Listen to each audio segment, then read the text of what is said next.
Durante casi 2000 años, esta colina romana ha tenido un lugar especial en el corazón de los católicos en todo el mundo. Este es el Vaticano. Cada año, millones de personas visitan sus capillas y museos. Pero ahora los llevaremos a los lugares donde los turistas no tienen acceso. Tras puertas cerradas de uno de los lugares más misteriosos y reservados del mundo. El Vaticano es la sede central de la Iglesia Católica a nivel mundial. Es donde el Papa vive y trabaja. Buenos días. Y difunde el Evangelio a más de 1.000 millones de fieles. Los llevaremos más allá de la basílica, donde el Papa vive sus momentos más íntimos, y a los rincones más oscuros que guardan los secretos de esta antigua institución. Acompáñennos en esta travesía a través de la historia, desde los huesos del primer apóstol de Jesús, ocultos durante siglos en las profundidades de las catacumbas bajo la Basílica de San Pedro, pasando por los archivos secretos del Vaticano y su relación con Abraham Lincoln y la Guerra Civil, hasta una alianza única que contribuyó a la caída del comunismo. Durante 20 siglos, el Vaticano ha estado relacionado con casi todos los acontecimientos históricos importantes. Les presentamos al Vaticano que no conocen.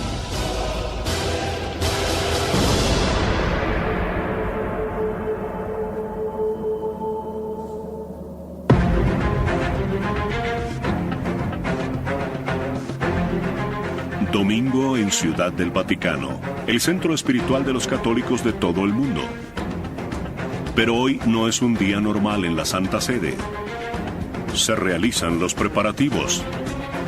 Se refuerza la seguridad. Y el Papa se dirigirá a la multitud de creyentes en la plaza de San Pedro. Mientras los fieles se preparan para dirigir la mirada a la ventana del cuarto piso del Palacio Apostólico.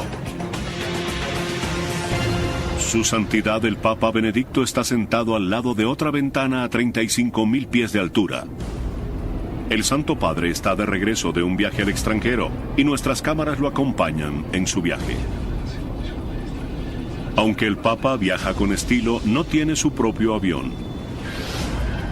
Este es un avión comercial tipo charter italiano al que le han retirado algunos asientos para darle al Papa el espacio que un pontífice merece. ¿Y qué hay de las impenetrables puertas de la cabina de mando? Se abren para el Papa. Muchas gracias, que tenga un buen viaje de regreso a casa. Gracias, hijo. Bendiciones. Adiós. Además, no hay que preocuparse demasiado por la seguridad cuando hay 2 aviones de combate escoltándote a casa. A la llegada del pontífice a Roma, el ejército italiano se encarga de su traslado.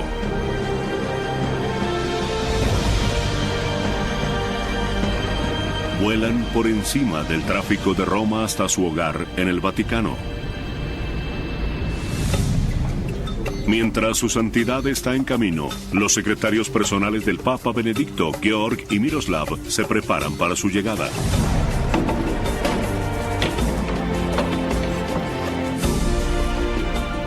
Mientras la multitud espera ansiosa poder vislumbrar al Santo Padre, nosotros los llevaremos al interior de la oficina privada del Papa, ubicada en el cuarto piso por encima de la Plaza de San Pedro, mientras se prepara para ofrecer su devoción semanal de cada domingo.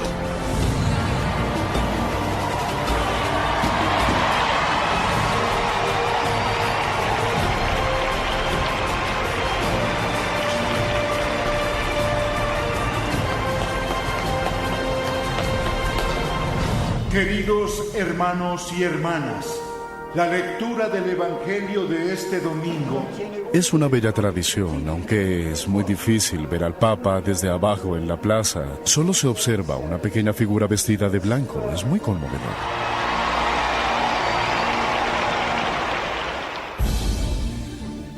Aunque la figura pública del Papa es lo que atrae multitudes al Vaticano, los aspectos privados llaman aún más la atención. Con un área de apenas un poco más de 40 hectáreas, 8 ciudades del Vaticano caben dentro del Parque Central de Nueva York. Aunque es el país más pequeño del mundo, Tras sus muros se encuentran los secretos mejor guardados de la historia. Los secretos más codiciados se encuentran en los archivos secretos del Vaticano. Durante siglos, las bóvedas secretas del Vaticano han sido objeto de especulaciones y teorías conspirativas. Algunos creen que albergan valiosos objetos robados en Jerusalén durante las cruzadas. Otros alegan que contienen documentos que demuestran que el Vaticano fue condescendiente con los nazis. Y el novelista Dan Brown se hizo famoso al sugerir que en dichos archivos podría haber pruebas de que Jesús fue padre de un niño.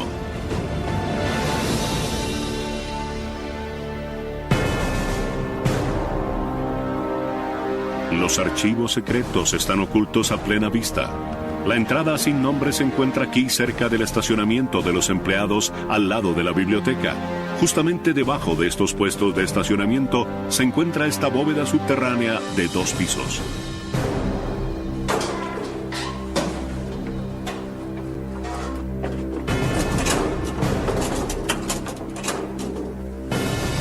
Solo los archivistas tienen acceso al interior de las bóvedas de los archivos.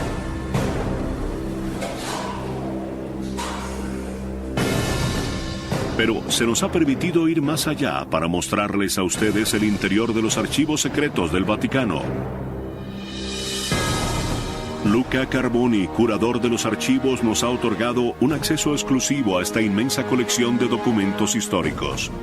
En estas bóvedas hay cerca de 80 kilómetros de estantes, siglos de documentos históricos, correspondencia de familias reales, cartas papales y memorandos ultrasecretos que están bien guardados. Estamos en uno de los 5 depósitos de los archivos secretos del Vaticano. Por lo general, este depósito está restringido únicamente para el personal autorizado.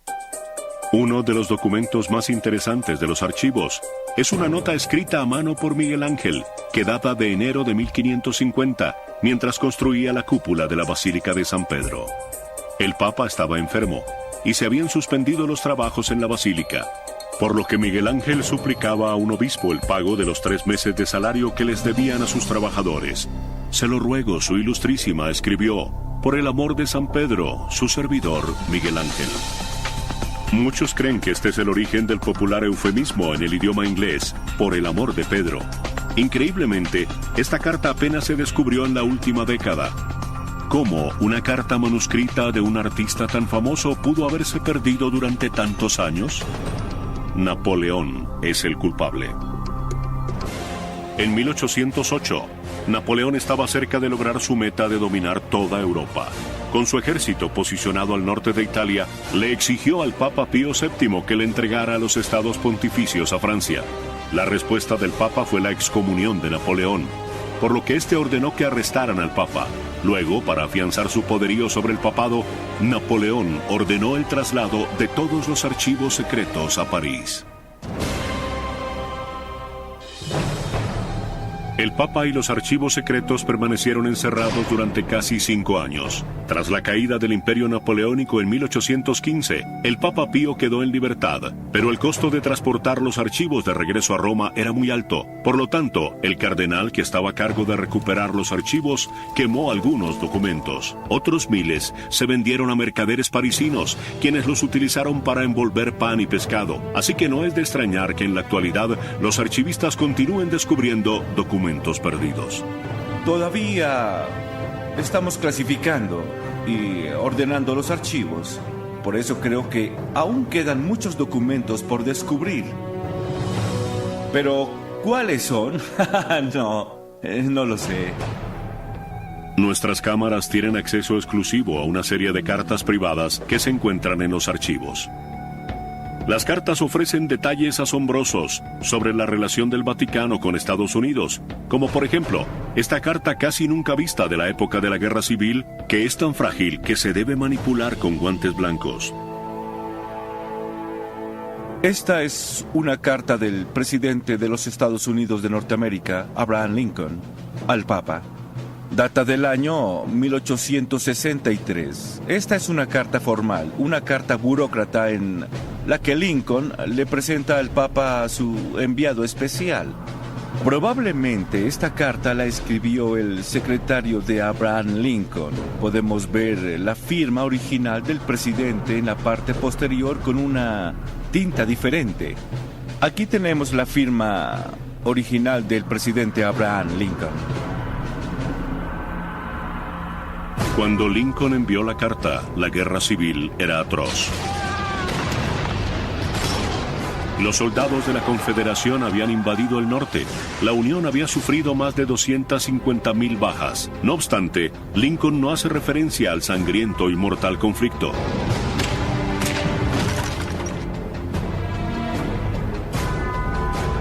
En ese mismo año, 1863, el Papa recibió otra carta del rival del presidente Lincoln.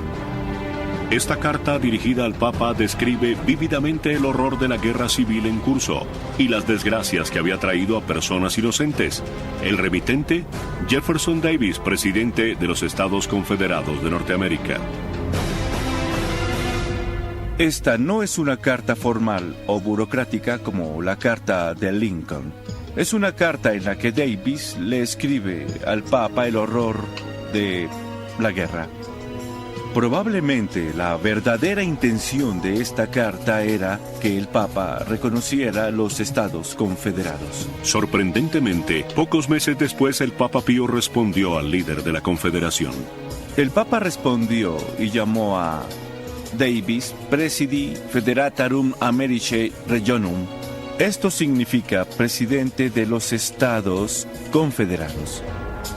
Muchos consideran que el Papa Pío reconoce a la Confederación al llamar presidente a Davis, lo que desencadena una crisis diplomática en Washington. ¿Existen otras cartas papales ocultas en estas estanterías que pudieran ofrecer detalles sobre acontecimientos históricos recientes? Quizá, pero de haberlas, nadie tiene permitido verlas todavía. Los archivos y documentos de Juan Pablo II no están disponibles para consultarlos. Los documentos personales del Papa Juan Pablo II, quien murió en 2005, estarán resguardados en esta celda hasta el 2080. Aquí se encuentran todos los archivos que se produjeron durante el periodo del pontificado de Juan Pablo II. Según establece la norma, los archivos secretos no pueden revelar ningún documento relacionado con un papa hasta 75 años después de su muerte. Los archivos personales del papa, que aún están restringidos, sumados a miles de documentos que restan por descubrir, hacen que los historiadores del mundo esperen con ansia conocer qué otras historias revelarán los archivos. La Plaza de San Pedro es la parte más conocida del Vaticano. Pero detrás de esta famosa columnata yace una nación entera creada para servir a Dios y dirigida por un hombre. La Ciudad del Vaticano es un estado aislado rodeado de misterios. Aunque sus plazas y museos están abiertos al público, gran parte del país está fuera del alcance de los visitantes. Es el hogar del Papa y sede del gobierno que dirige, la Santa Sede. Como líder, su poder es absoluto. A fin de cuentas, según la doctrina católica, viene directamente de Dios. La joya más preciada del Vaticano es la Basílica de San Pedro. Su nave cubre 2,2 hectáreas, un área mayor a la de un portaaviones. Los tesoros artísticos que se encuentran en su interior atraen a millones de visitantes cada año.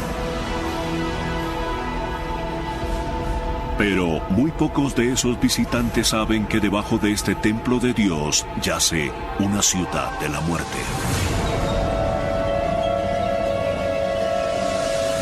La colina vaticana era una necrópolis.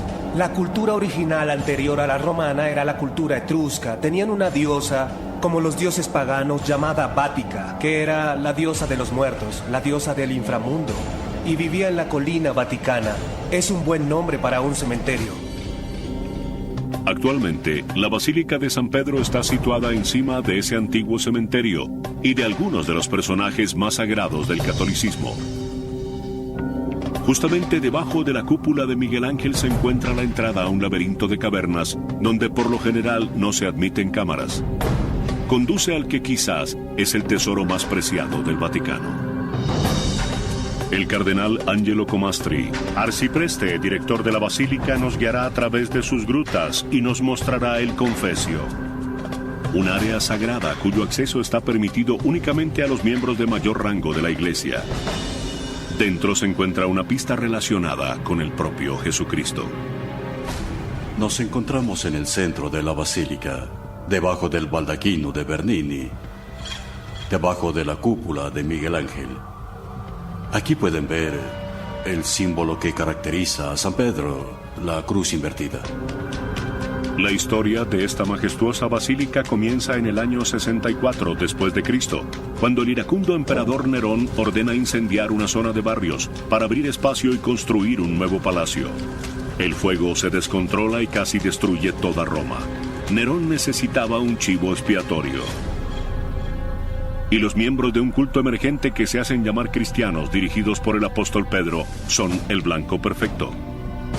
Pedro era un forajido. El hecho de ser cristiano en ese periodo de tiempo, en los inicios del Imperio Romano, se consideraba una traición, era un delito.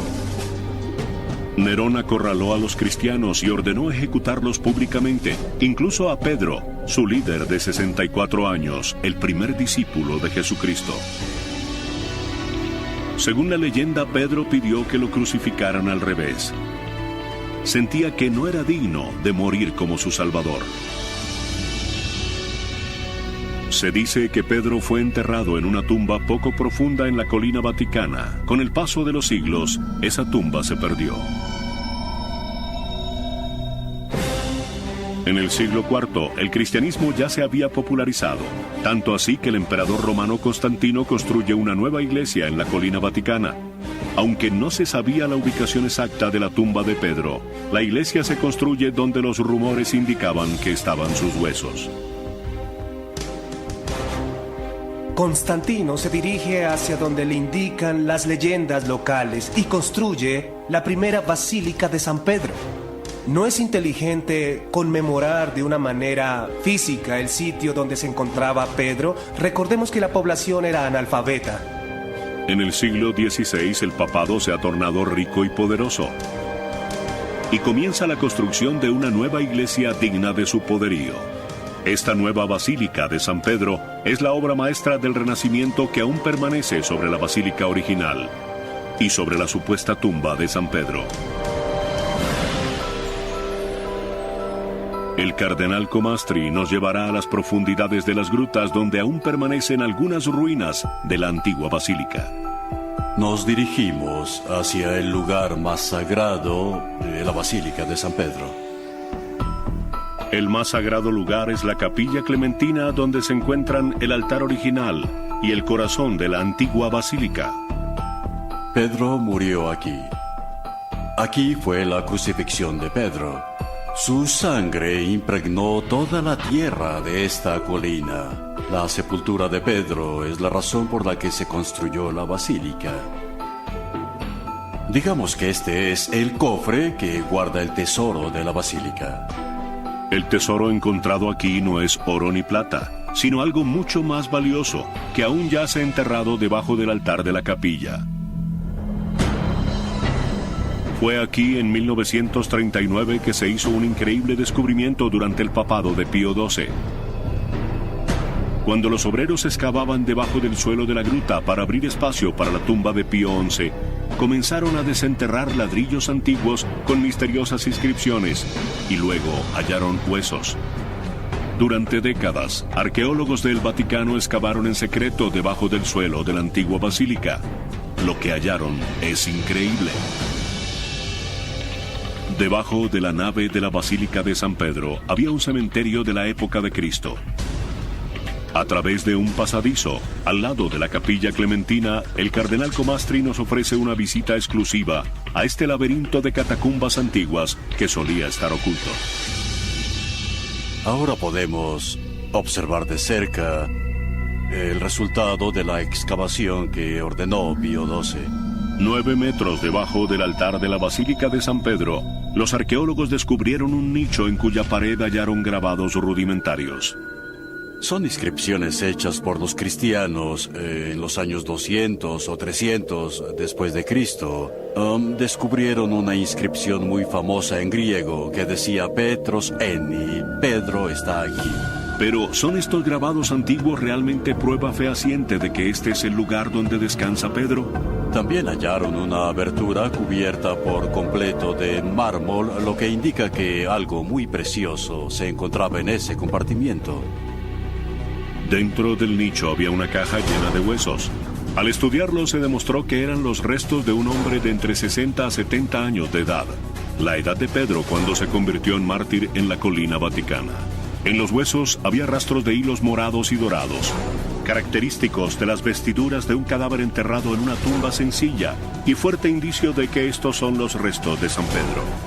Las posibilidades de que estos sean los huesos del apóstol Pedro son muy altas, pero sí es seguro que esta es la tumba de Pedro.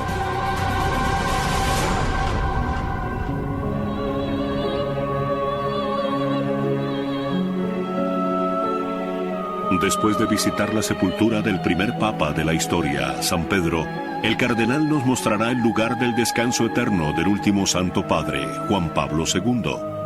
Han pasado 2000 años desde la primera tumba hasta esta tumba. 2000 años de historia de la Iglesia. Cuántas tempestades, cuántas tormentas, cuántas persecuciones. Cuántas personas pensaron que la Iglesia estaba por perecer. Y la Iglesia sigue viva.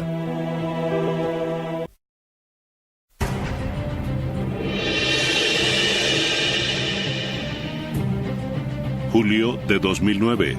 Hoy se hará historia en el Vaticano. El Papa Benedicto XVI espera un invitado muy especial. Con solo 6 meses de mandato, el presidente de los Estados Unidos, Barack Obama, tiene muchos asuntos pendientes, una economía en crisis y un polémico debate sobre el sistema de salud. Sin embargo, ha venido aquí para reunirse con el Papa.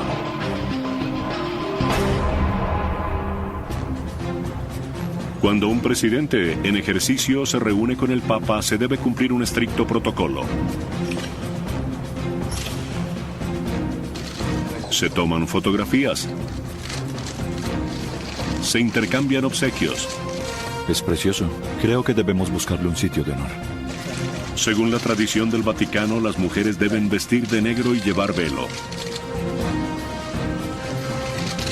Pero al concluir los fastuosos actos protocolares, el presidente y el Papa se sientan a conversar seriamente. ¿Por qué los presidentes sienten la obligación de reunirse con el Papa? A fin de cuentas, Estados Unidos no mantiene relaciones diplomáticas de alto nivel con ninguna otra religión.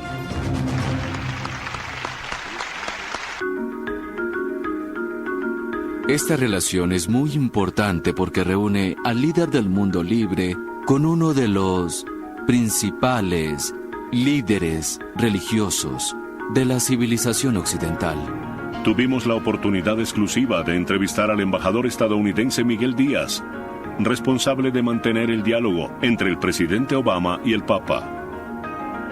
No nos relacionamos con la Santa Sede bajo la perspectiva de una relación con la institución religiosa. Nuestro interés es la política exterior.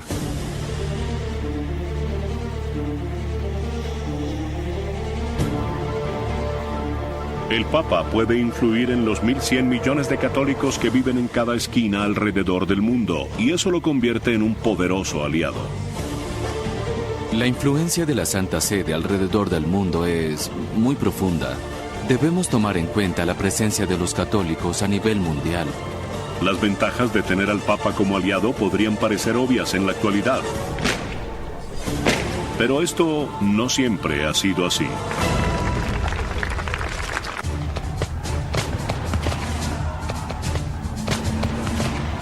Estados Unidos fue creado por hombres que lucharon y derramaron su sangre por la libertad de culto. Los padres fundadores eran renuentes a relacionarse con el Vaticano. Consideraban a la Iglesia Católica como una institución represiva contraria a la Ilustración. Había cierto recelo hacia el Papa. Para ellos hacía parte de una conspiración a nivel mundial para suprimir las libertades por las que estos nuevos estadounidenses habían luchado tanto. La desconfianza de Estados Unidos hacia el Vaticano continuó durante gran parte del siglo XIX. En 1850 el Papa Pío IX donó una piedra de mármol para la construcción del monumento a Washington. La noche en que llegó, una turba enfurecida anticatólica tomó la piedra papal, la destruyó y luego la arrojó al río Potomac. Con el paso de los años, la Casa Blanca se mantuvo alejada del Vaticano, recelosa del poder del Papa. Esos temores llegaron al límite en 1960, cuando John F. Kennedy se postuló a la Casa Blanca, apenas el segundo candidato católico de un partido mayoritario. Algunos electores temían que se convirtiera en un títere del Papa. Su iglesia ha declarado que tiene el privilegio, el derecho y la responsabilidad de guiar a sus miembros en diferentes aspectos de la vida, incluso en el ámbito político. No soy candidato presidencial de la Iglesia Católica. Soy candidato del Partido Demócrata y además soy católico. No hablo en nombre de mi iglesia en asuntos públicos. Y la iglesia no habla en mi nombre. Y desde luego ningún poder o amenaza de castigo lograrán obligarme a que actúe de otra manera. En las elecciones presidenciales más reñidas en más de 40 años, Kennedy vence a Nixon en las urnas. 8 meses más tarde, Camelot visita el Vaticano. Al llegar a Roma, Kennedy recibe una calurosa bienvenida.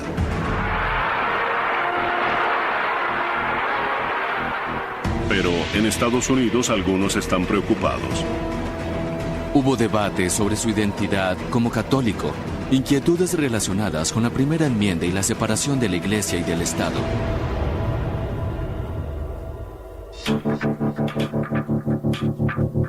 Kennedy sabe que el país tiene la mirada puesta en él. Cuando conoce al Papa, no besa el anillo papal según la tradición. En su lugar, Kennedy le da la mano. Los estadounidenses captan el mensaje. Kennedy no pondrá su religión por encima de su país.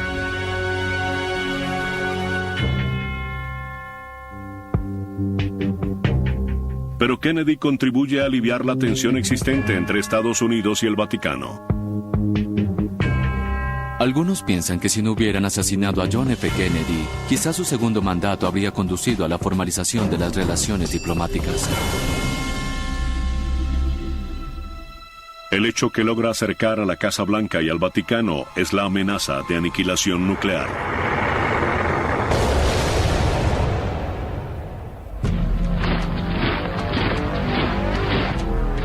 Cuando la Guerra Fría entre Estados Unidos y la Unión Soviética lleva a las superpotencias al borde de la Tercera Guerra Mundial, el Vaticano demuestra que puede ser un aliado estratégico de Estados Unidos.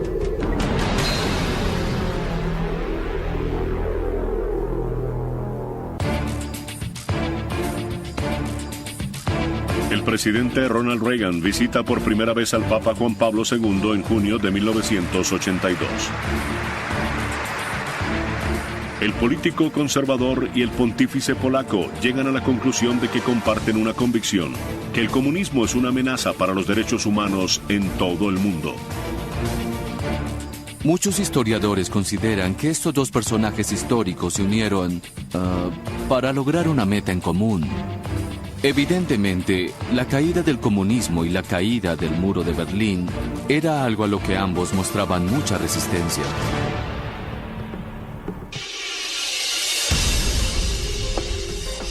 Mientras Reagan intimida a los soviéticos con un arsenal de misiles, el Papa Juan Pablo se reúne en secreto con el director de la CIA. Los soviéticos responden utilizando a sacerdotes de Europa del Este como infiltrados en el Vaticano con el fin de espiar al Papa. Poco después, en 1984, Estados Unidos inaugura su propia embajada en el Vaticano. 5 años después cae el muro de Berlín. Y se inicia un nuevo capítulo en la relación del Vaticano con Estados Unidos. Desde hace más de 27 años hemos mantenido relaciones diplomáticas formales. Con el paso de los años, el Vaticano ha demostrado que es una valiosa fuente de información de inteligencia. Ninguna otra organización mundial cuenta con ciudadanos que viven en casi todos los países del mundo. El Papa tiene ojos y oídos por doquier. Es por eso que esta relación es una gran oportunidad para escuchar al mundo. Es por eso que al Vaticano se le conoce como el gran puesto de escucha. La comunicación puede generar información importante en tiempos de crisis, pero también es importante en tiempos de paz y tranquilidad.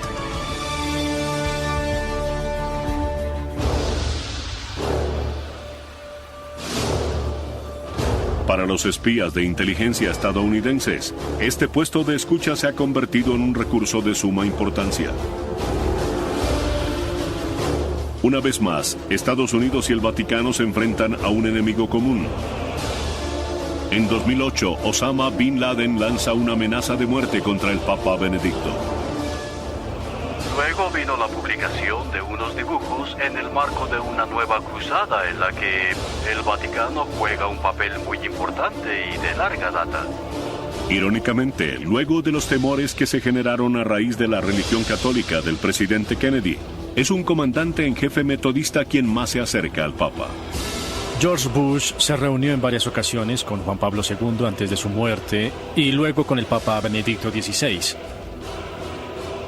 Eran hombres que pertenecían a dos iglesias con amplias diferencias y denominaciones diferentes, pero que compartían una visión cristiana del mundo y un compromiso con lo que ellos consideraban un valor universal. De manera que se formó una especie de baluarte contra el islamismo radical en la era del terrorismo. Esa fue una alianza clave. El 16 de abril del año 2008, el presidente Bush fue el anfitrión de una fiesta de cumpleaños para el Papa Benedicto en el jardín de la Casa Blanca. George Bush realmente no escatimó esfuerzos. Fue una visita fabulosa. Nunca lo olvidaré. Pocos papas han celebrado su fiesta de cumpleaños en la Casa Blanca. Creo que solo uno. Es una escena que los padres fundadores nunca habrían imaginado. Una prueba de cuán lejos ha avanzado la relación entre Estados Unidos y el Vaticano.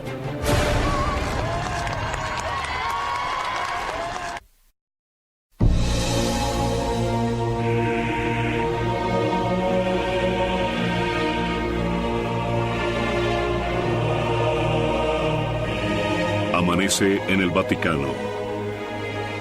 Y la Santa Sede se prepara para recibir a otros 30,000 visitantes diarios.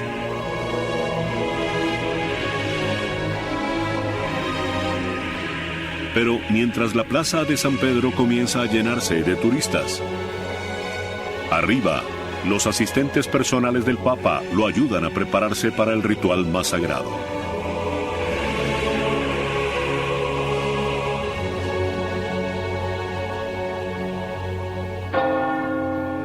Esta es la capilla privada del Sumo Pontífice.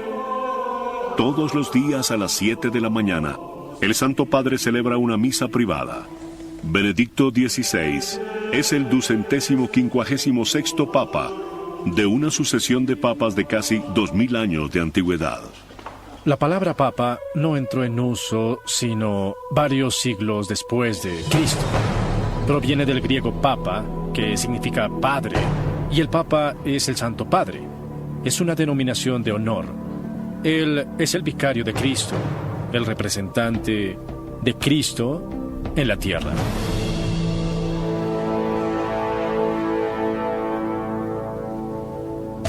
El Papa es también el jefe de Estado del gobierno de la Iglesia a nivel mundial, conocido como la Santa Sede. Los cardenales, hombres elegidos personalmente por el Papa, dirigen la Santa Sede.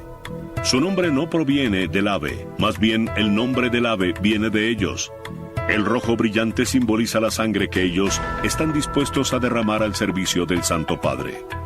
Nadie puede dirigir una comunidad de 1.100 o 1.200 millones de fieles alrededor del mundo.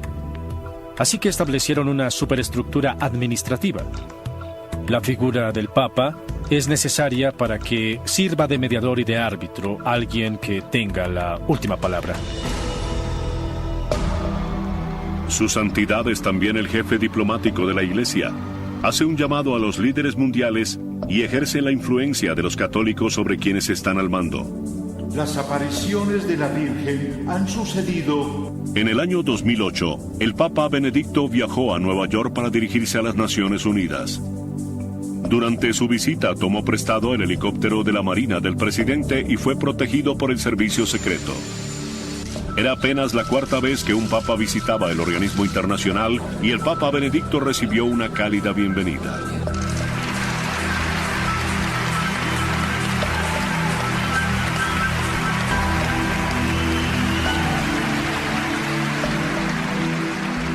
El pontífice también difunde el Evangelio a los 1.100 millones de católicos en todo el mundo. Donde vaya, los fieles acuden en masa a verlo.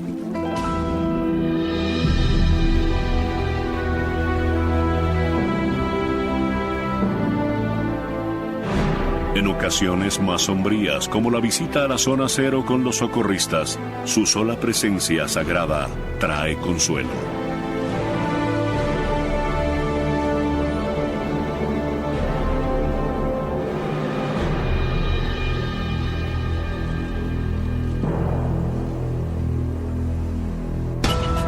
Sin embargo, el Papa pasa la mayor parte de su tiempo en el Vaticano, en los apartamentos papales, una suite de 10 habitaciones en lo alto del Palacio Apostólico con vista a la Plaza de San Pedro. Buenos días.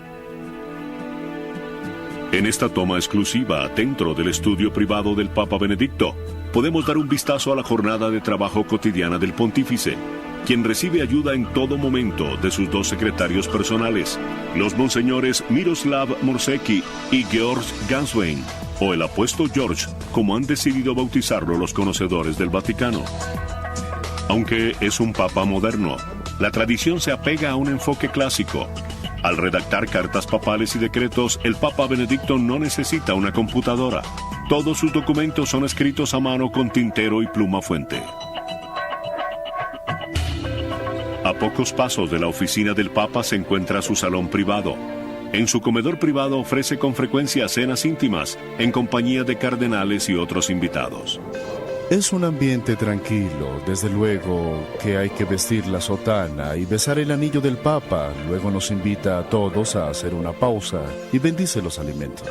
Señor, bendice estos alimentos que vamos a tomar y que sean de beneficio para nosotros. Luego nos sentamos y compartimos la comida, algo sencillo, pero muy agradable. Las dos cocineras personales del Papa preparan sus comidas, pero una de las cosas favoritas del Papa Benedicto no necesita mucha preparación: refresco de naranja.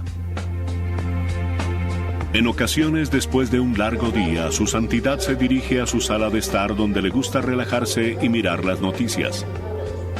El Papa Benedicto también tiene un piano en su sala, y aunque no tiene mucho tiempo para tocarlo, a veces se escucha música de Schubert desde los apartamentos papales.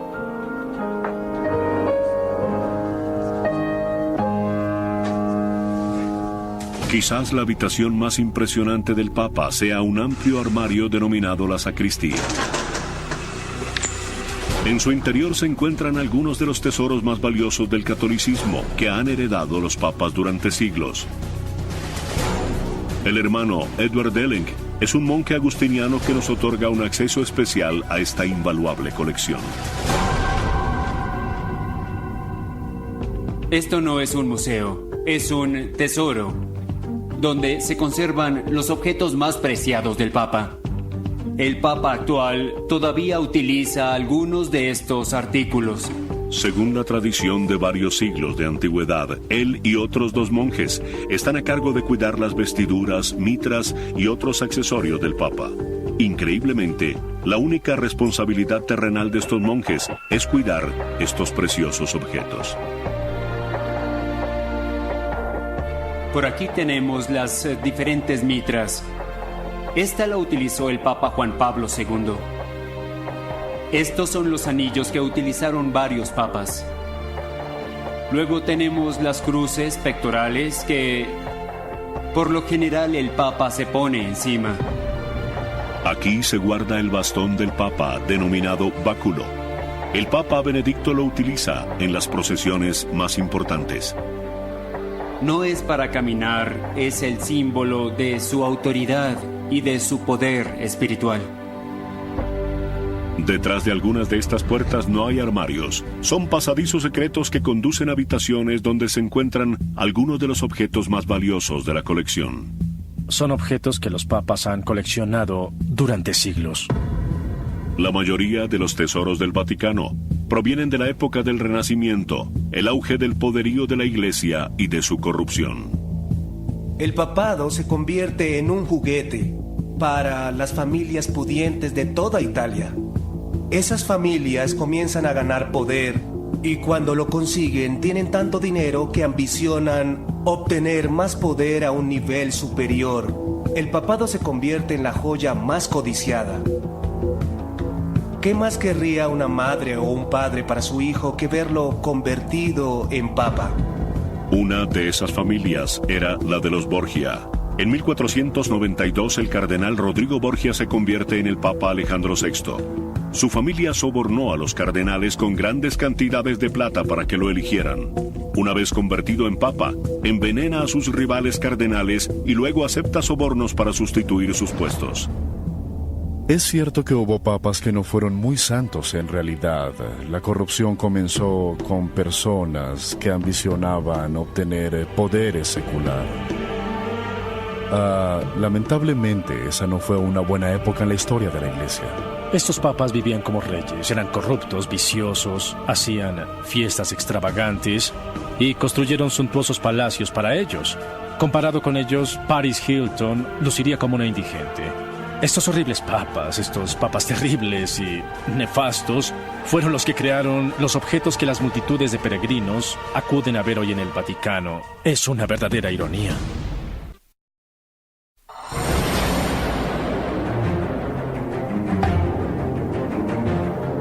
En el interior del Vaticano se encuentra una habitación. Esta contiene los tesoros más valiosos del Papa. Las vitrinas de la sacristía papal están llenas de preciosos objetos en plata y oro, invaluables obsequios de monarcas europeos que tienen siglos de antigüedad. Y esta es apenas una fracción de la riqueza de la Iglesia.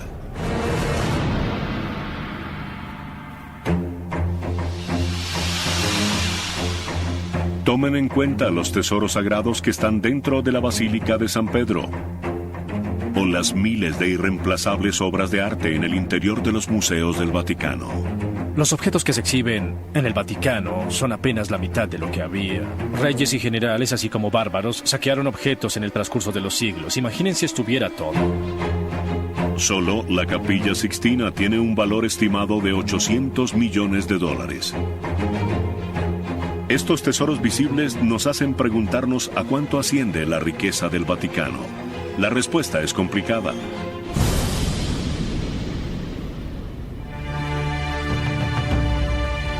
La gente visita el Vaticano y piensa, la iglesia es rica. Pero muchos de esos objetos son obras de arte sacro. No se pueden robar una pintura del Vaticano y venderla, ni ofrecerla en eBay. Son piezas invaluables. El fastuoso arte que vemos en el Vaticano se originó en el auge del poderío del papado durante el Renacimiento.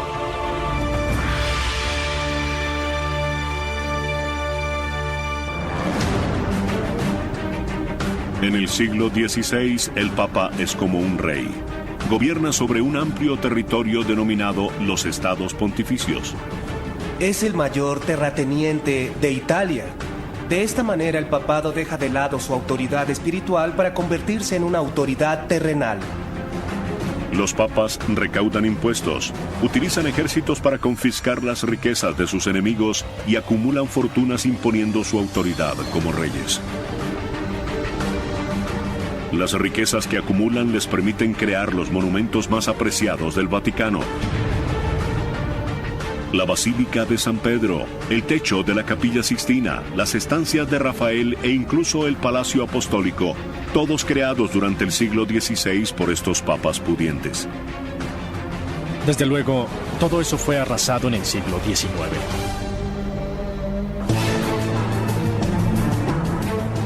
En 1870 el imperio del Papa se derrumba. El rey Víctor Manuel marcha a lo largo de Italia y logra unir todos sus territorios bajo un solo mando. Por primera vez, desde los días del Imperio Romano, Italia está unida. Forzaron al Papa y a las fuerzas papales a retirarse a la ciudad de Roma y luego, algunos años después, a las 44 hectáreas del estado de la Ciudad del Vaticano que conocemos en la actualidad. Víctor Manuel es aclamado como el padre de la Italia moderna, pero para el papado es un desastre. El Papa, quien gobierna toda Italia central, se retira en el interior de los muros del Vaticano. Le han arrebatado todas sus tierras y sus ingresos fiscales. El Papa estaba prisionero dentro del Vaticano. Había gobernado el mundo conocido. Todo terminó. Aunque parezca increíble, a principios del siglo XX el Vaticano estaba en bancarrota.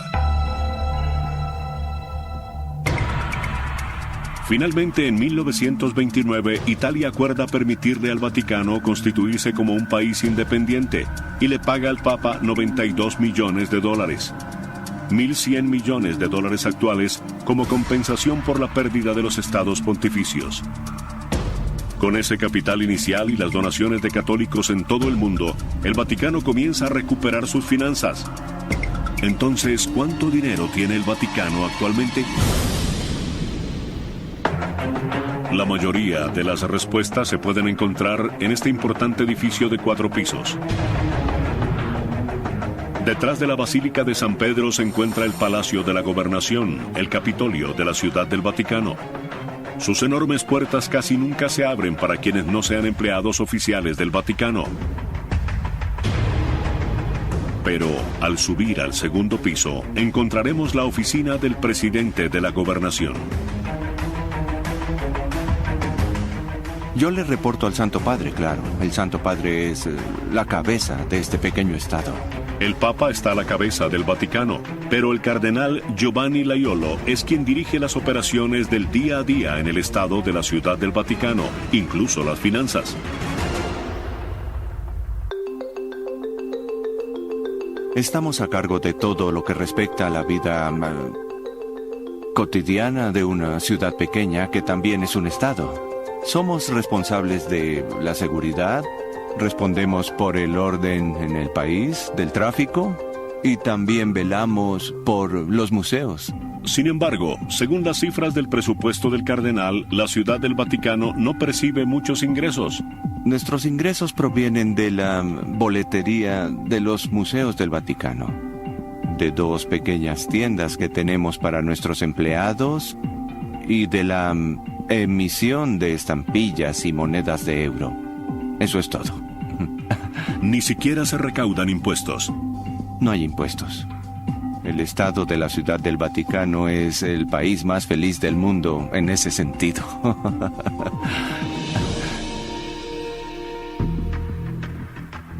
Quizás el cardenal deba pensar en algún impuesto. Según el presupuesto del año 2009, los gastos de la Iglesia Católica alrededor del mundo fueron de $320 millones y solo obtuvo $315 millones en ingresos. En los últimos 2 años hemos tenido déficit. El hecho de que su presupuesto esté en rojo no implica que el Vaticano no tenga dinero. El verdadero secreto de la riqueza del Vaticano se halla aquí, en esta antigua torre de piedra.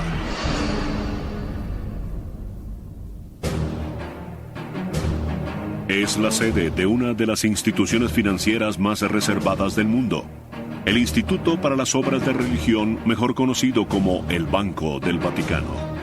El Banco del Vaticano es una especie de institución independiente que administra fondos para órdenes religiosas, de sacerdotes y de ese tipo de asuntos alrededor del mundo. Los ahorradores del banco son empleados e institutos del Vaticano, así como otras organizaciones católicas. El banco invierte su dinero en varios fondos y todas las ganancias se utilizan para financiar obras religiosas en todo el mundo. El capital que maneja el Banco del Vaticano es un secreto bien guardado. Nadie sabe cuántos miles de millones de dólares están depositados en el Banco del Vaticano. En 1994, un funcionario del banco reveló que había alrededor de $4.000 millones en depósitos y quizá otros 1.000 millones en capital circulante. Pero son meras conjeturas.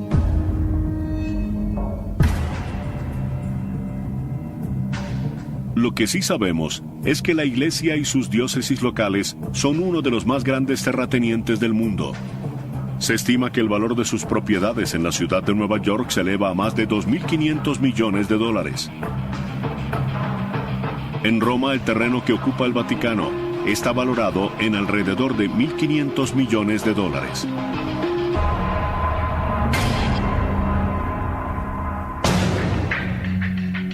Pero el Vaticano no va a vender todas las iglesias católicas en el mundo y no puede obtener grandes ganancias de las obras de arte sacro que se encuentran en sus basílicas y museos.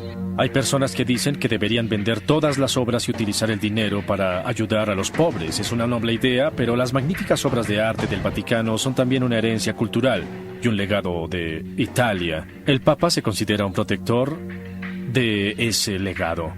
Pero a pesar de las ganancias del Banco del Vaticano, nadie gana salarios elevados o bonos anuales. No es una operación que produzca dinero. Todos los ingresos se emplean para financiar la misión del Papa dirigida a las organizaciones benéficas. A fin de cuentas, el Vaticano cuantifica su riqueza no por la cantidad de dinero, sino de almas.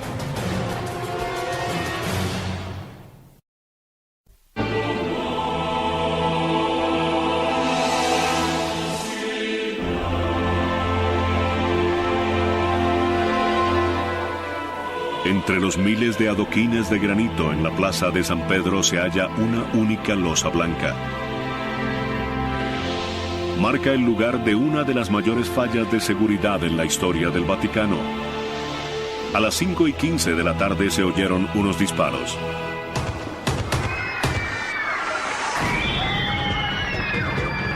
Le han disparado al Papa Juan Pablo II 4 veces a corta distancia. En un hospital cercano, los médicos lo operan durante 5 horas. El pistolero es un hombre turco de 23 años llamado Mehmet Ali Akka, un francotirador entrenado que recientemente había escapado de una prisión turca mientras cumplía una sentencia por homicidio.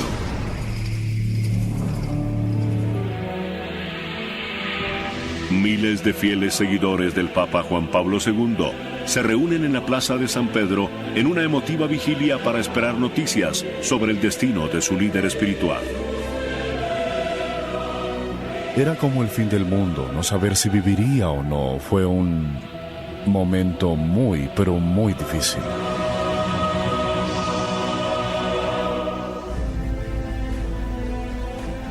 Para alivio de sus seguidores, el Papa Juan Pablo II logra una asombrosa recuperación.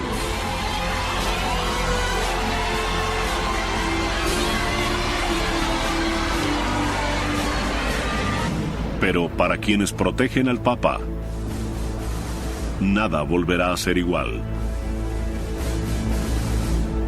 El atentado en el Vaticano obliga a implementar reformas drásticas de seguridad. Más adelante, en ese mismo año, el Vaticano implementa una nueva medida de seguridad que fascina al público. Se trata del Papamóvil.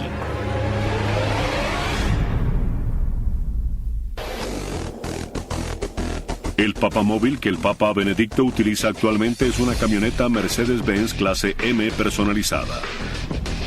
Protege al Papa con un vidrio de doble capa a prueba de balas, y aunque las ventanas se pueden bajar, al Papa se le recomienda categóricamente mantenerlas arriba. Está equipado con un blindaje de 5 centímetros de espesor y una carrocería a prueba de explosiones. El vidrio a prueba de balas está diseñado para detener proyectiles de alto calibre.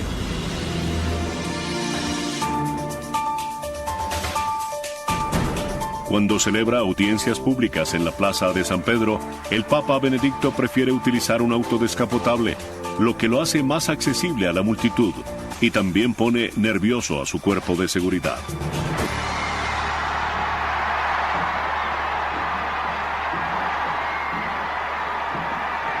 Esta notable vista desde la parte posterior de la cabeza del Papa muestra lo vulnerable que es.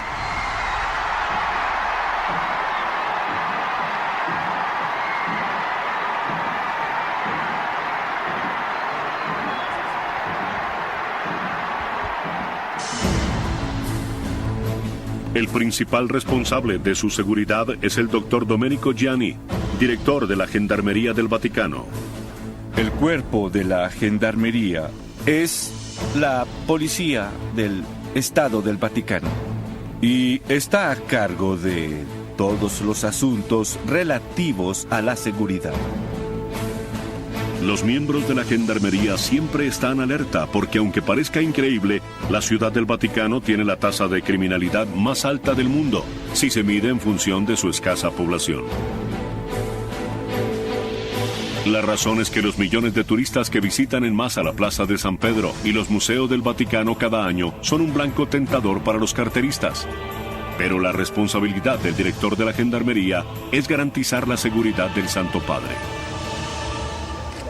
En la Nochebuena del año 2009, una mujer suiza de 25 años saltó sobre la barrera dentro de la Basílica de San Pedro.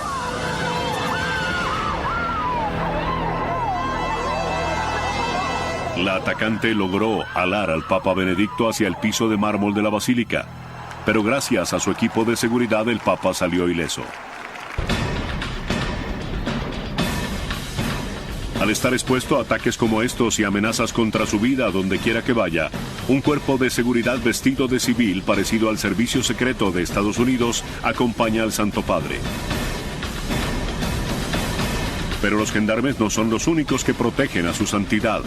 Una orden militar de élite ha defendido a los papas durante siglos.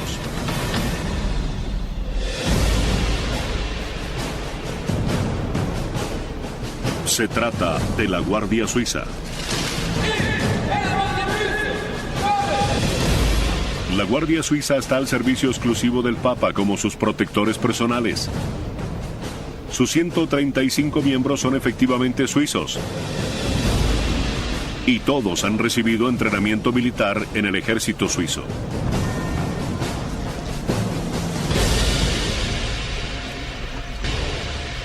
El cuartel de la Guardia Suiza está ubicado en el área más antigua del Vaticano, a pocos pasos de los apartamentos papales, lo que permite a la Guardia actuar con rapidez a la hora de defender al Santo Padre.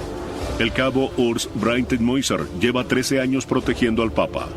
Nos mostrará el interior de la armería de la Guardia Suiza, un lugar fuera de los límites de los turistas, donde se conservan las armas que durante siglos se han utilizado para proteger al Papa. Esto hace parte del Museo de la Armería de Armas Antiguas, que se han conservado desde el siglo XV. Lo más interesante de estos yelmos es que, como pueden ver, tienen el sello papal de Julio II, fundador de la Guardia Suiza. El origen de la Guardia Suiza se remonta al año 1505, cuando el Papa Julio II contrató su propia fuerza de mercenarios para protegerse. No se dejen engañar por su uniforme ceremonial. Quizás sea el ejército más pequeño del mundo, pero la Guardia Suiza es una verdadera fuerza militar. Los guardias suizos son tiradores muy hábiles. Han entrenado con rifles de asalto SG-550 y ametralladoras MP-7 con proyectiles capaces de perforar blindaje. ¡Fuego!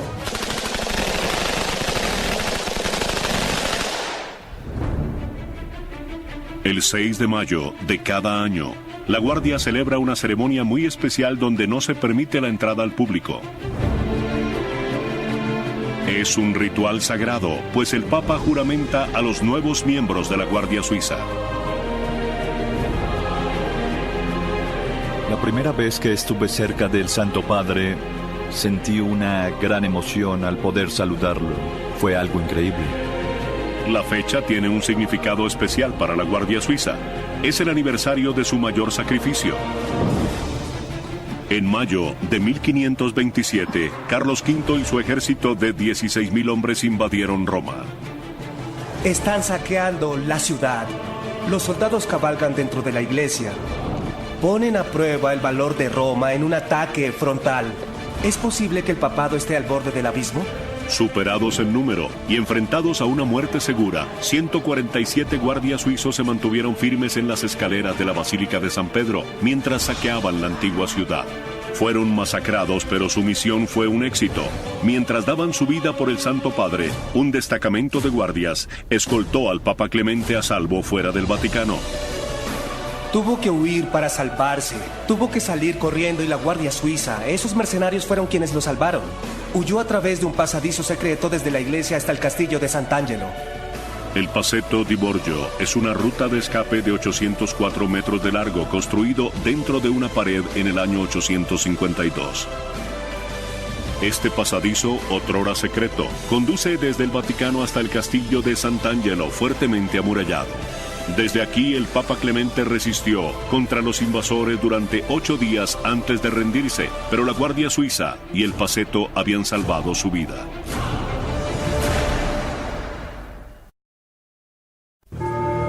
...24 de marzo de 2005... Viernes Santo. La Semana Santa está alcanzando su clímax en Roma. Se acerca el domingo de Pascua. Pero dentro de los apartamentos papales, Juan Pablo II está agonizando.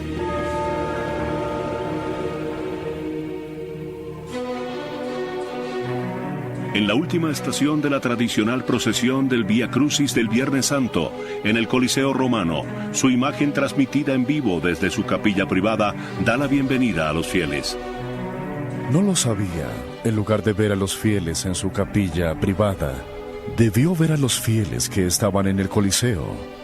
Casi comienzo a llorar porque fue un momento muy conmovedor.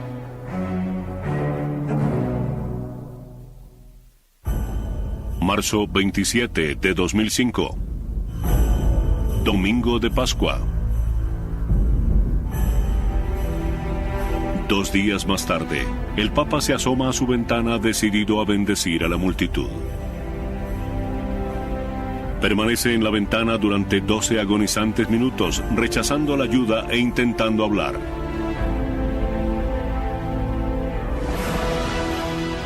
Esa sería su última aparición en público.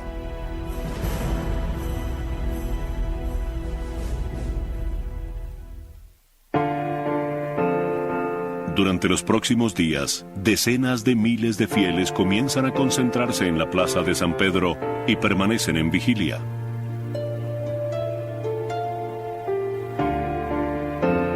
El 2 de abril, cerca de las 3:30 de la tarde, el Papa le susurra a sus 2 fieles asistentes: «Permítanme partir a la casa de mi padre». Luego cae en coma. A las 9:37 de la noche, el Papa Juan Pablo II es declarado muerto. A las 9:37, nuestro Santo Padre, Juan Pablo II, ha regresado a la morada celestial del Padre Eterno.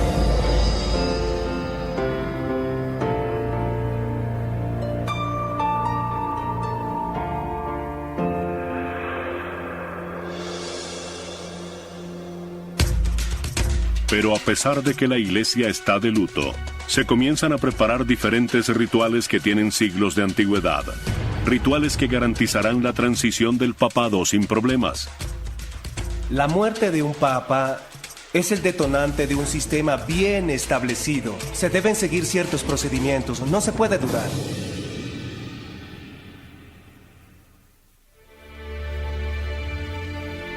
En la capilla del Papa, los más allegados y los cardenales ofrecen sus últimas oraciones junto a su cuerpo.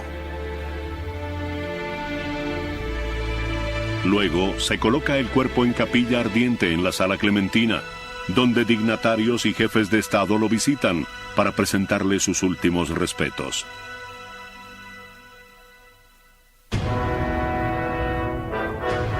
Finalmente, el cuerpo se coloca en la Basílica de San Pedro, donde el público puede llorar la pérdida de su líder.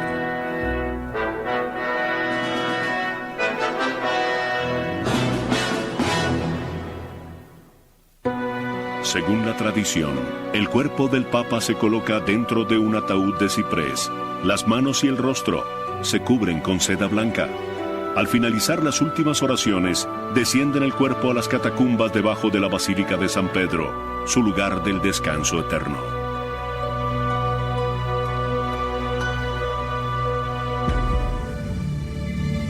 Después del funeral, prosiguen 9 días de duelo denominados el novenario. Una de las razones de este retraso es asegurarse de que todos los cardenales de la Iglesia tengan tiempo suficiente para regresar a Roma. Deben regresar para cumplir con uno de sus deberes más sagrados, elegir el próximo sumo pontífice.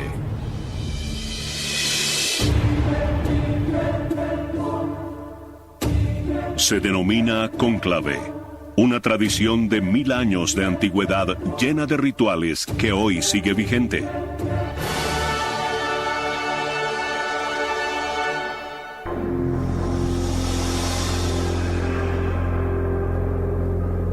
En esta histórica toma del cónclave más reciente en la Capilla Sixtina, los cardenales colocan la mano sobre la Biblia y juran mantener en secreto el procedimiento.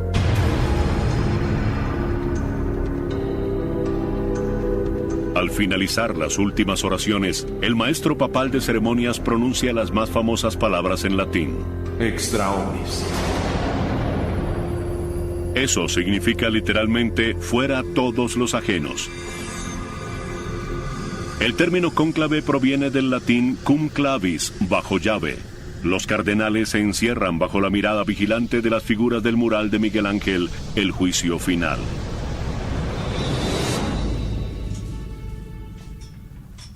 Dentro de la capilla, la votación comienza de inmediato. No hay política. Se sientan y en unas tarjetas en donde está impresa la frase Eligo in sumo pontifice, elijo como sumo pontífice a, escriben un nombre disimulando su caligrafía. Doblan la tarjeta y caminan por la nave de la Capilla Sixtina sosteniéndola en alto para que todos puedan ver que van a emitir un voto. Los votos se cuentan y se registran. Si un cardenal obtiene 2 tercios o 2 tercios más 1, es definitivo. Ese cardenal es el nuevo papa. De lo contrario, votan de nuevo. Puede haber hasta 4 votaciones en un día, 2 en la mañana y otras 2 en la tarde. Afuera en la plaza, la multitud espera con ansias la decisión. Cuando se cuentan los votos, se queman a modo de ceremonia, lo que emite un humo que se ha convertido en uno de los símbolos más icónicos del Vaticano. Sale humo negro si no se ha elegido el papa y humo blanco si ya hay papa. Esta popular tradición tiene solo 200 años de antigüedad y no siempre ha sido predecible. La elección de Juan Pablo II se anunció en medio de cierta confusión porque nadie estaba seguro de lo que indicaban las señales de humo provenientes de la parte superior de la Capilla Sixtina. Así que nadie sabía si aún había papa o no. La estufa que se utilizó en el cónclave del año 2005 tiene como objetivo lograr emitir bien las señales de humo. Colocaron un dispositivo de alta tecnología y 2 compartimientos diferentes para producir el humo. La estufa que utilizaron los cardenales en el último cónclave era muy compleja. Olvidaron abrir la campana, así que el humo se devolvió al interior de la Capilla Sixtina y comenzó a subir al techo y a cubrir los bellos murales de Miguel Ángel, los cuales habían limpiado y restaurado por primera vez en 400 años. Los cardenales miraban hacia arriba y pensaban, Dios mío, ¿qué hemos hecho?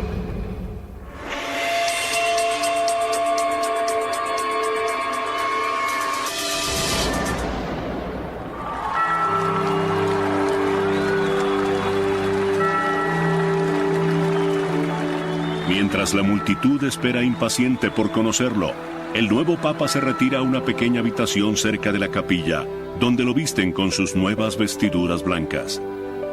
No es como el presidente de Estados Unidos, a quien eligen un martes del mes de noviembre, pero no toma posesión sino varios meses después, el 20 de enero. El elegido es papa desde ese instante. Luego, el nuevo papa regresa a la Capilla Sixtina para saludar a los cardenales y anuncia su nuevo nombre. Cuando se elige al papa se le pregunta cómo quiere ser llamado. ¿Por qué el papa cambia de nombre? En el año 533 se eligió a un papa cuyo nombre era Mercurio. Consideraron que era una mala idea que el papa tuviera el nombre de un dios pagano, así que tomó por nombre Juan, fue Juan II. La última vez que un papa no cambió de nombre fue en el 1500.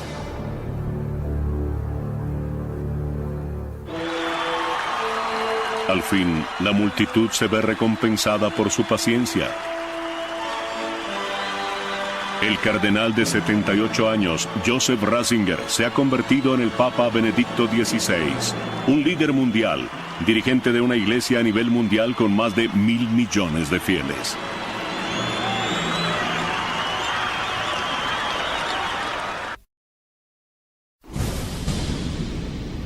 Muchos asumen que el Vaticano, el icónico baluarte de la cristiandad, es enemigo de la ciencia. Pero al contrario de esta creencia popular, la Iglesia posee una tradición científica que data de varios siglos. Sobre los largos corredores de los museos del Vaticano, se eleva esta torre cuadrada, lejos de los límites de los turistas, pero en su interior se encuentra una de las habitaciones más interesantes del Vaticano.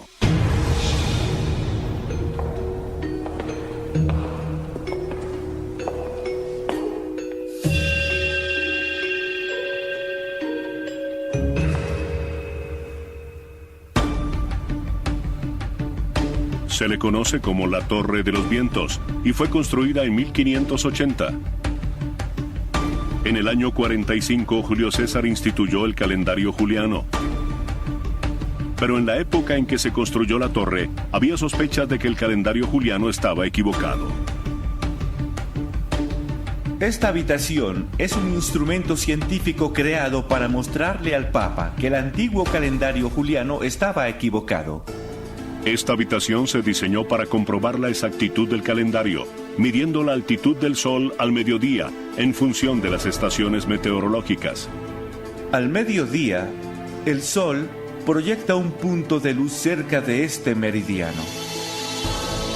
En el equinoccio de primavera, el rayo de sol debía caer en este símbolo grabado en el piso, pero llegado el momento, el rayo cayó afuera.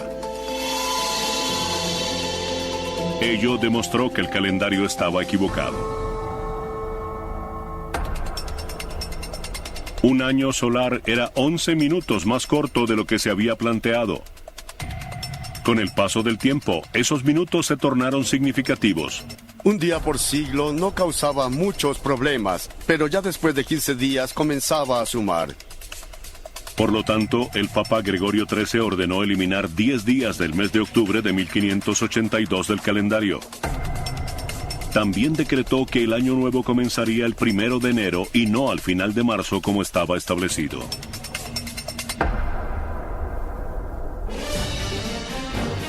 Las colonias protestantes estadounidenses tardaron en adoptar el nuevo sistema del Papa y utilizaron el antiguo calendario durante los siguientes 200 años, por lo que continuaron celebrando el Año Nuevo al final de marzo. Los estadounidenses eran considerados tontos y es probable que esa sea la razón por la que el 1 de abril se le conoce como el Día de los Tontos de Abril. Durante los siglos XVII y XVIII, la Iglesia estaba a la vanguardia de los descubrimientos científicos. La mayoría de los científicos europeos vivían en monasterios. Quienes estudiaban las ciencias realmente eran los nobles, los médicos y los clérigos. ¿Cómo se le llama a la recopilación de datos? Trabajo clerical. ¿Por qué se llama así? Porque lo realizaban los clérigos. Pero fue justamente en este periodo de exploración científica que la Iglesia ganó la reputación de ser enemiga de la ciencia. Las personas utilizan el ejemplo de Galileo para alegar que la Iglesia está contra la ciencia. Galileo Galilei, conocido actualmente como el padre de la ciencia moderna, era un físico, astrónomo y matemático italiano del siglo XVII. Inspirado en las teorías de Copérnico, descubrió pruebas de que la Tierra en realidad giraba alrededor del Sol. La idea de que la Tierra giraba en torno al Sol y no al contrario, como se había pensado hasta ahora, infundió mucho miedo. El Vaticano no estaba preparado para aceptar ese hecho. Detrás de la decisión del juicio y la sentencia de Galileo había mucho temor y también era una cuestión de autoridad. No les gustó que Galileo les demostrara que estaban equivocados y que no hubiera cómo negarlo. Así que dijeron, sí podemos negarlo porque no es un hecho hasta que nosotros digamos que lo es. Compareció ante la Inquisición, bajo sospecha de herejía.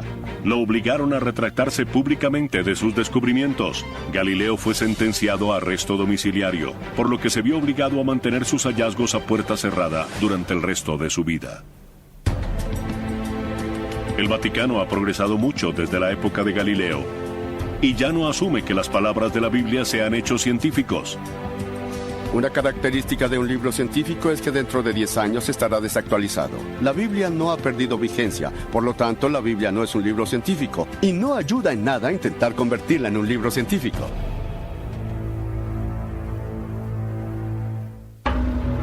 La Iglesia ya no considera que la ciencia sea una amenaza para las enseñanzas de la Biblia.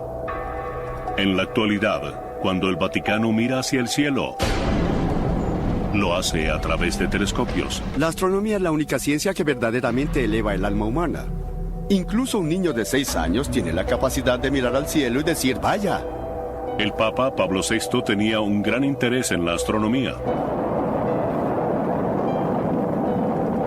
Y cuando el hombre exploró el espacio por primera vez, Este es un pequeño paso para el hombre, pero un gran salto para la humanidad. él fue uno de los primeros en dirigirse a los astronautas en la Luna. Saludos y bendiciones para ustedes, conquistadores de la Luna.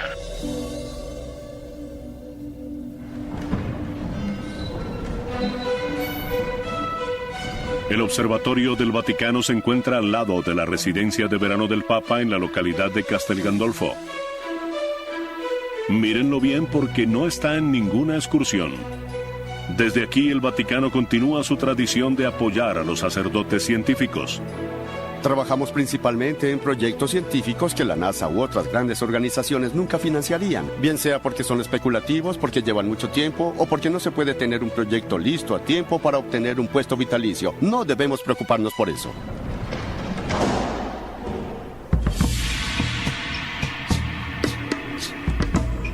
Ahora la Iglesia es tan progresista que en el año 2009, el Vaticano fue el anfitrión de una conferencia para debatir la posibilidad de que exista vida en otros lugares del universo. Siempre nos preguntan si bautizaríamos a un extraterrestre. Yo solo lo haría si me lo pidieran. Y por lo que sabemos, el agua es un veneno para ellos. Hay que tener cuidado. La religión es la razón por la cual soy científico. La importancia de plantearnos preguntas como si existen los extraterrestres o si las computadoras serán inteligentes, no se trata de encontrar la respuesta. No lo sabemos. Pero eso nos obliga a reflexionar sobre ello más profundamente, porque la religión y la ciencia tienen sin duda un punto en común y es el ser humano, que estudia la ciencia y tiene una religión. En la actualidad el Papa es una celebridad mundial. Donde quiera que vaya, multitudes de personas le dan la bienvenida. Bien sea por un profundo sentimiento de fe o por mera curiosidad. Pero al Papa no le interesa la fama, solo tiene un objetivo en mente.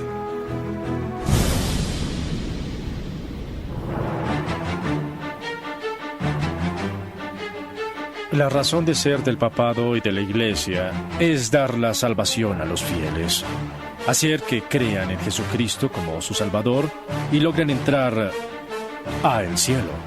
Para difundir las enseñanzas del catolicismo, la Iglesia utiliza todas las herramientas que tenga a su alcance. En una cultura que valora la fama, el Papa se ha convertido en una celebridad. El Papa ha aprovechado la cultura y los medios de comunicación de la era moderna para predicar el Evangelio todo el tiempo. En la Edad Media, el Papa era un general porque la manera más eficiente de difundir el Evangelio era a través de los ejércitos. Hubo conversiones a la fuerza. Las cruzadas. Se han cometido terribles pecados en el nombre del Evangelio, precisamente por parte de los líderes católicos, quienes se supone deben encarnar esos valores del Evangelio. Con el paso de los siglos, el mensaje de la Iglesia ha sido siempre el mismo, pero el Vaticano ha hallado una manera menos sangrienta de difundir el Evangelio. 12 de febrero de 1931 era una fría mañana de febrero en Roma mientras la limusina papal se detenía fuera de un edificio en la colina vaticana. Pío XI descendió del vehículo. El Papa Pío XI consideró importante el uso de un nuevo medio, la radio, para lograr comunicarse con las personas más allá de la frontera de la Ciudad del Vaticano y de las fronteras de Italia. Él fue el único que llamó al ganador del Premio Nobel de Física, Guglielmo Marconi, para que le instalara una estación de radio. Olvidamos lo importante que fue Marconi en 1929. Él fue el Bill Gates de la tecnología, él fue el Graham Bell de la tecnología. Recibió una llamada del Papa Pío XI y este le dijo: he oído hablar del nuevo invento. No entiendo cómo funcionan las ondas de radio, pero sí sé cómo me pueden ayudar. Pueden hacer llegar mi mensaje a los confines de la Tierra. Marconi trabajó durante 2 años para instalar Radio Vaticano y este es el micrófono que Pío XI utilizó en la transmisión de su primer mensaje de radio. Por primera vez en la historia, los católicos alrededor del mundo podían realmente escuchar la voz del Papa. Hasta hace 150 o 200 años, la mayoría de los católicos no sabían quién era el Papa, ni siquiera su nombre. ¿Pueden imaginar entonces la emoción que significaba escuchar la voz del Papa? Eso era revolucionario.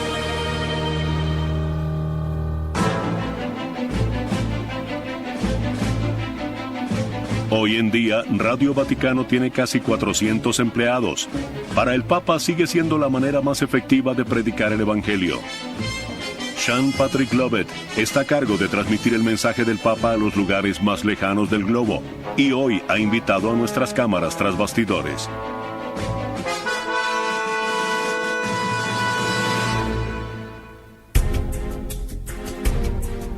Transmitimos en 40 idiomas diferentes, representamos a 90 nacionalidades diferentes, así que tenemos una especie de Naciones Unidas en miniatura aquí.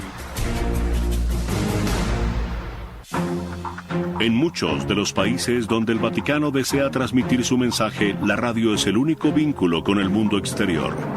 Es por eso que el Vaticano invierte $25 millones al año en esta estación, cerca de la 12ª parte de todo su presupuesto. La radio es el único medio de comunicación que continúa adaptándose a las necesidades de la era moderna. Es muy importante. La radio es el medio que el Vaticano aún utiliza para llegar más allá de las fronteras, pero fue la televisión lo que convirtió al Papa en una celebridad. La televisión realmente ha transformado el papado. Ahora los papas son celebridades mediáticas, viajan por el mundo hacia los fieles. El Papa, en cierta manera, se ha convertido en el párroco de todos. El maestro indiscutible de los medios de comunicación fue Juan Pablo II. Las cámaras convirtieron a este carismático comunicador en uno de los papas más populares de la historia. Debido a que Juan Pablo II había sido actor, tenía el don de comunicarse con las personas utilizando habilidades teatrales sin ser dramático. La manera como se agachaba para besar el suelo, la manera como se inclinaba para besar a los enfermos. Él era un maestro de las acciones simbólicas, y esas actitudes eran perfectas para la televisión.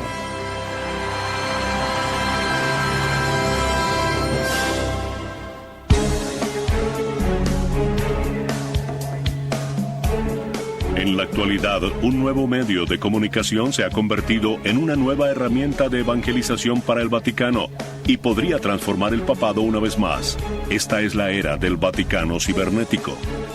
Cada papa ha debido predicar según la época en la que se encuentra, sea a través de Facebook o Twitter. Jesús predicaba sobre las aves en el cielo y ahora tuiteamos sobre el Evangelio.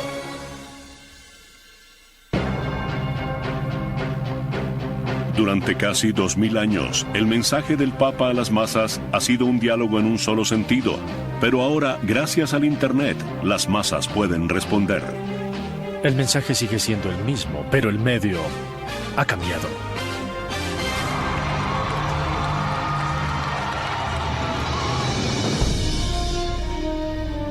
Inquebrantable en su propósito y sin embargo adaptable según la época, el Vaticano es un lugar único en la Tierra. Es una entidad espiritual y sin duda ha habido cambios en estos 2000 años, pero la Iglesia es una constante moral y doctrinal en una sociedad de culto que cambia constantemente. La Iglesia continúa viva, no por la fuerza del hombre, o por la inteligencia del hombre, o tal vez por la riqueza de la Iglesia. La Iglesia vive gracias a una garantía divina. Lo que hace especial al Vaticano es su dedicación fundamental a algo que va más allá de sí mismo. Y mientras sea eso lo que nos guíe,